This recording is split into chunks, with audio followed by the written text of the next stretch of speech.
As each day goes by without the news of you, I am more and more frightened. Begum Nassim is very understanding, but I must not lose this job or we will all be out on the street. I went home to get Ami today. Salik drove me. Duri came with us, sitting in the middle. Uncle Rubel was with Ami, along with Auntie Parveen. He wore a new tunic, and Auntie Parveen was up to her elbows in new bangles. They both sparkled. Salik put Ami's things in the back of the truck, along with what we had left of Baba's. I held on to the bag containing your clothes and a few toys, and your little book from Baba, Learn Wisely. I asked Baba once what his mother meant by signing his copy of Alf Layla wa Layla, Learn Wisely, and he asked me what I thought it meant. You should try not to learn stupid things, I said. He laughed. Perhaps, but how does one manage to learn only wise things? I guess we just have to keep learning, I said, so that you can figure out what is wise knowledge and what is unwise. Very good, daughter, he said. I have wondered for 40 years what she meant, and now I know. As I clutched your bag to myself, Umar, I realized I must learn wisely now. I knew that Uncle Rubel would not help us. The police didn't seem to know anything. I wrote to our brothers, but I had not heard back from them. The smugglers had kidnapped other children. I had to find someone who could help me. The work was not completed on the tiny house, so Ami slept with me and Fatima. Before we went to sleep, I whispered to Ami, "Did you notice Uncle Rubel's new tunic and Auntie Parveen's bangles?" "Yes," she said. "What of it? Where did they get that money?" I asked. "Is it possible Rubel sold Umar to the smugglers?" "My own brother?" She was silent for a moment. Then she said, "Yes, it is possible. He was a mean boy when he was a child. He has become a mean man." "We must go to the police and tell them," I said. "No, he would hurt us if he found out," Ami said. We must find another way. Perhaps if I tell him it is all right, pretend it is all right, then he will give me the names of the men, and we can turn over the names to the police." "Do you think he would tell you?" I asked. "I will do my best," Ami said. "That has always been good enough," I said. As Ami and I were bringing her things into the tiny house, Salik came by with his father, Haji Abdul Razak. "Baby Miriam," Haji Abdul Razak said, speaking to Ami, we were sorry to hear about your son." Ami did not look at Salik's father. I glanced at Salik when I knew he was watching his father. His fingers moved nervously over the mala beads wrapped around his wrist. "My nephew was kidnapped by smugglers 3 years ago," Haji Abdul Razak said. "Did he come home?" Haji Abdul Razak looked down at his feet, then glanced at his son. "No, he has not come home," he answered, "but we went to a man who has had some success getting other children returned." "Who is this man?" our mother asked. "His name is Mr. Bashir. He spends part of his time here and part on the peninsula tracking down kidnapped children."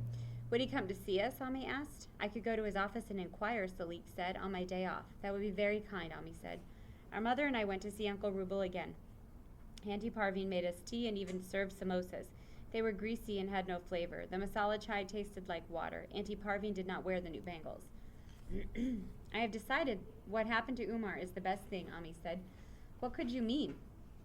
Auntie Parveen asked, sounding horrified. I say she sounded horrified because she looked more frightened than anything else. Uncle Rubel pretended he was interested in none of it and kept twirling the ring on his little finger. "I have heard they pay the families of the camel kids," Ami said. "It's a way for Umar to contribute to his family. Then, after a few years, he can come home." Our mother lied very convincingly. Uncle Rubel gulped his masala chai too fast and he started coughing. "Woman, this tea tastes like camel dung. If I hadn't been so worried about you, Umar, I would have laughed." "Brother, if you know who those men were," Ami said, "if you can tell me where they are, I wish you would. I would like to see my son once before he leaves." "What nonsense this is, sister," Uncle Rubel said. "I don't know these men. If I did, they could not take you to your son because he would be gone already, set down somewhere in the desert." "What country?" By now Ami was having difficulty not crying. "He could be where the sheikhs race," Uncle Rubel said, "or somewhere else. How am I to know?" Our mother pushed herself up off the floor and stood over her younger brother. "You would know because you sold my son to these wicked people. If you do not tell me where those men are, then you are no longer my brother, and may Allah's messengers curse you from this moment on.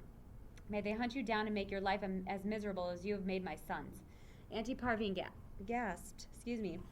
Uncle Rubel jumped to his feet and raised his hand to hit Ami. I was quicker. I stepped between them and pulled my mother away. We hurried outside. "Beware your actions, Miriam," we could hear him shouting.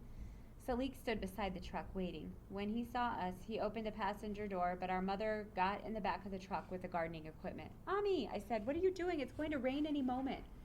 "Baby Miriam, please," Salik said. "I cannot leave you out in the rain." You know our mother, Umar. For some reason, she had decided to be in the back of the truck, so in the back of the pickup she would be. I think she wanted to humiliate Uncle Rubel by humiliating herself. Finally, I got in the back with her. It is all right, I said to Salik. Go ahead. Salik reluctantly got into the truck and drove us away from Rubel's house. Our scarves did not keep off the rain, which started almost immediately. We were drenched by the time we got home. Begum Nasim was angry with Salik. I could hear her chastising him as Fatima led me and Ami back to our room to change clothes. She's a widow. You left her out in the rain in this cold. This is unacceptable. I imagined Salik looking at his feet. To treat these women as though they are nothing, as though they are garbage, to be thrown in the back of the truck. Salik, you may go, I heard Begum Nasim's husband, Tariq Salim, say.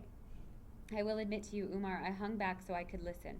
My wife, Bibi Mariam, told you she insisted on riding in the back. They are wet. They are not harmed. Come, this is just stress from the wedding. Then their words became muffled and I started shivering, so I hurried back to change. Poor Salik. Still, I envy his freedom. If I were Salik, I could go see Mr. Bashir myself. I had heard Begum Nasim and Noor talking earlier about two women who had acid thrown on them by traditionalists as they were walking down the street alone. It is not that I am afraid to go out in the world and risk it for you, Umar. It is only that if something happens to me, no one will be left to fight for you. This house is giddy, Umar, because of the upcoming wedding. The house itself, yes, like something magical from Sinbad's journey. I half expect to step onto the carpet and be whisked away from here. I long for that. If it would take me to your side. Do you remember the tale of Prince Ahmed and Banu? It's the one where the princes are looking for extraordinary treasures to impress their father, so he will let one of them wed Princess N. Prince Hussein found a carpet that would take him any place he wished. Instantly, I would come to you, brother, and bring you back home. Home, what a strange idea. Where is our home? Perhaps Ami was right about our father teaching me too many things. Did I learn wisely? I feel so bound up here, as though I cannot breathe or move. I feel helpless to find you. I want to scream. Why aren't they all doing something more to rescue you? Begum Nasim feels bad about scolding Salik, I think. She had me take him out cold tea and samosas mid-afternoon while he was helping to put flowers up all around the property. Tariq Salim keeps changing his mind about where he wants everything for the wedding. I took the tea out to Salik. Shukriya, he said. You are welcome, I replied and started to walk away. I hope you and your mother are both well, he said. I stopped. Yes, we are fine. You didn't catch a cold, he asked. I didn't want to leave you in the back of the truck. My mother is having a very difficult time because of my brother is gone, I said. I'm certain she is sorry you were scolded because of our actions. Then I walked back to the house. Mayun, the yellow day is soon upon us. I will not have time to do anything but cook. We sleep in a tiny house now. Sometimes I go outside and look at the stars. One night I saw a falling star and I remembered a story Baba told me when I was a little girl and we still lived in the village. We could see so many stars then, Umar. The sky was crowded with them. One night a star flashed across the sky, leaving behind a fading path of light. Baba, I cried. What was that? A falling star, he said. If you look around, you might find it. Truly? I glanced at the ground. What would it look like? Baba laughed. It would look just like you, he said. Fallen stars are children who have lost their way. They are children who wandered too far from their parents and ended up in the sky. Of course, they cannot stay up there forever, so eventually they fall back down to earth. If they are lucky, they find their parents again. If not, they end up as those shiny bits you see in the sand. My mouth opened wide. I looked up at the multitude of stars. Are all those lost children? I whispered. No, just the falling stars, he said, but don't worry. You will never wander that far from your Baba and Ami, will you? I shook my head. Then you are safe, my daughter. Baba took my hand and we started for home. I glanced up at the sky and wondered if it might be nice to be a star, even a fallen one, just for a little while. I looked up at Baba and he smiled at me, and I decided I could not risk being separated from our parents forever. I would remain happily earthbound. Begum Nasim had me clean out the children's closets. I do this a couple times a year, usually when Begum Nasim feels the children have been acting spoiled and selfish. I'm not certain what precipitated her request this time. Noor has been crying a great deal, and the father has had a headache. Noor knows the man she is marrying. She even wants to marry him. That must make it easier. I'm glad I will never be forced to marry someone like Rubel.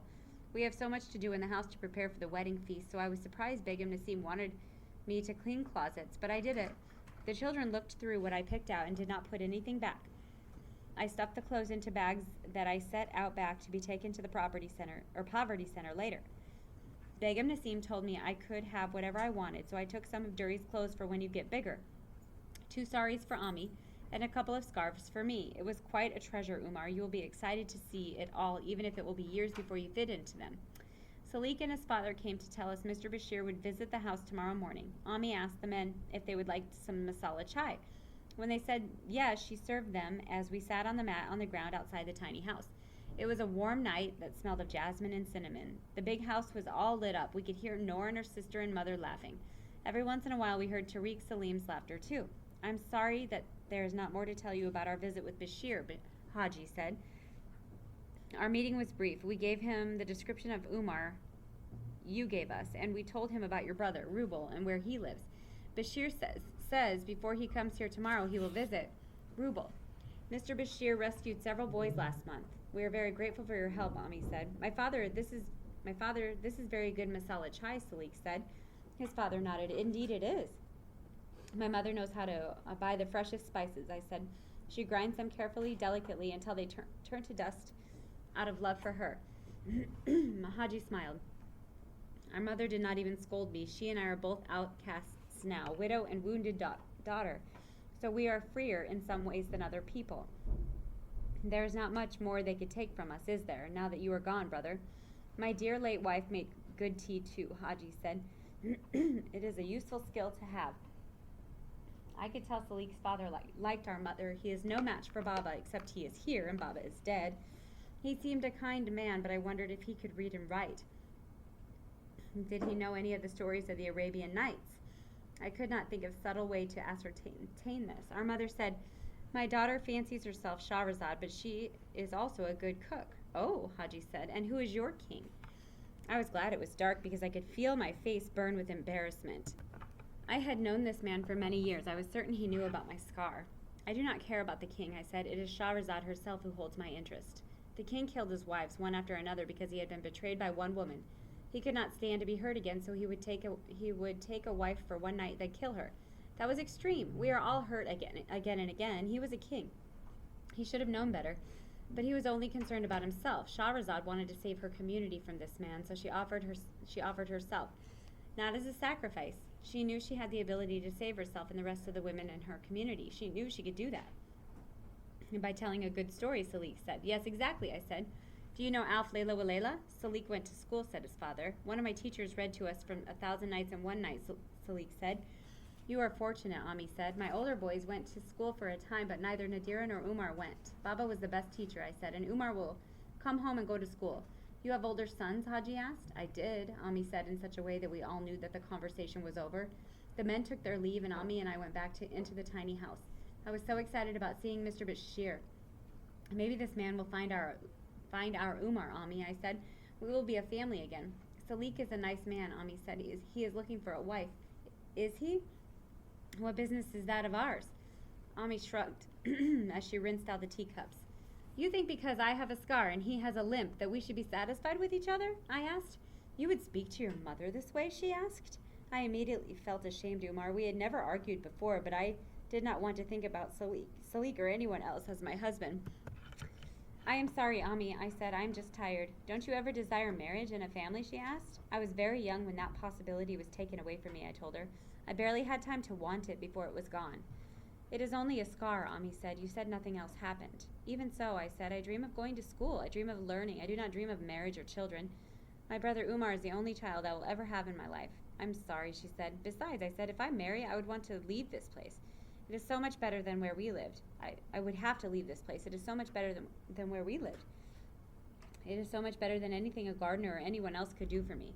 Ami laughed. I cannot argue with you about that, Ami said.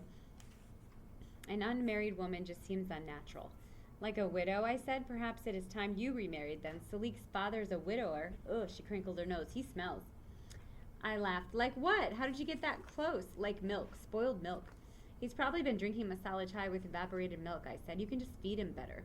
I couldn't sleep, brother. I had not been a good daughter. I lied to my mother. I have thought of marriage and children. I'm glad I am not forced to marry someone like Rubel, but sometimes I imagine working as a teacher with my husband and having children in a nice house. In a different world, I would live near you and Ami. You would have your family. We would be rich enough so that Ami lived in comfort. She would never again have to shiver on the floor of a hovel during a cold rain because we could not afford the heat to the stove. She would have a beautiful silk sari in every color of the rainbow and bangles. Oh, Umar, our house would be surrounded with flower and birds and beauty. How hope is a terrible thing, isn't it? I went outside and sat by the fish pond and cried. It was the second time I had cried in recent days. I could see the moon reflected in the pond. It was so bright. And I thought of you touching my crescent moon scar. I even saw some stars in the water. Perhaps you were up in the sky and would fall to earth at any moment now, and I would find you in the grass somewhere. If only life were that simple. Are you all right? I looked up and saw Salik standing over me. I wiped my eyes and glanced around. He was alone. My heart started racing. He stepped back. I apologize. I didn't mean to frighten you. I was walking to my truck and I heard you crying. To your truck? What are you doing here so late? Tariq Salim had me take down the flowers in the front of the house, Salik said. I could not help but laugh. He has gone quite mad with this wedding, I said. I studied in England for a few years, Salik said. I had no idea what that information had to do with anything. I got accustomed to how men and women are in England, he explained, so I don't always know what is acceptable here. The distance between men and women now seems peculiar, yet I don't want to do anything that would jeopardize anyone. You lived here all your life and go away for a few years and you forget? You've been back for how many years? 3 years, he said. I have a rich aunt who lives sometimes here and sometimes in England. She doesn't have any children, so she would take me back and forth with her. Anyway, I just mean I didn't intend to frighten you. I understand, I said. I am an outcast, so to speak, so people don't pay attention to me. Your reputation could be ruined, however, if you are seen with me. He sat across from the pond from me. Well, you must have noticed my limp, he said. I fell off of a horse in England. My father nearly went crazy when he found out. I'm his only son. They operated and it's much better, but my aunt lost interest in her crippled nephew. Even though she crippled you? She didn't actually. The horse did, but yes, I was her handsome nephew until the accident, and then I became her crippled nephew and drew the wrong kind of attention to her. In England, the men and women talk to each other freely about these kinds of personal things. Yes, he said. They go out alone like this, they touch, they choose their own mates. We were silent. Here, people are sometimes killed for such things. Salik shook his head and whispered, Not here in this garden, near this house. Then I suppose I will tell you where I got the scar, I said. It could have happened when I was on a voyage with Sinbad. Remember the seahorses? They would gallop onto shore and lovingly cover the mares waiting for them. But we would have to frighten them to get them to return to the ocean without the mares. Perhaps one of them kicked me. I pulled my scarf away and turned my cheek to the moonlight. Yes, Salik said, looking at the scar, it could be the print of a seahorse's hoof. But wait, I said, have you not heard that a moon-shaped scar is a sign of a fairy queen, like the one who married Prince Ahmad? Ah, yes, she was very powerful and very clever, I see. The crescent moon scar, it is silver in the moonlight. Naturally, I said, someday I will tell you the rest of the story, whether it is a fairy sign or a seahorse sign. He smiled. I look forward to it.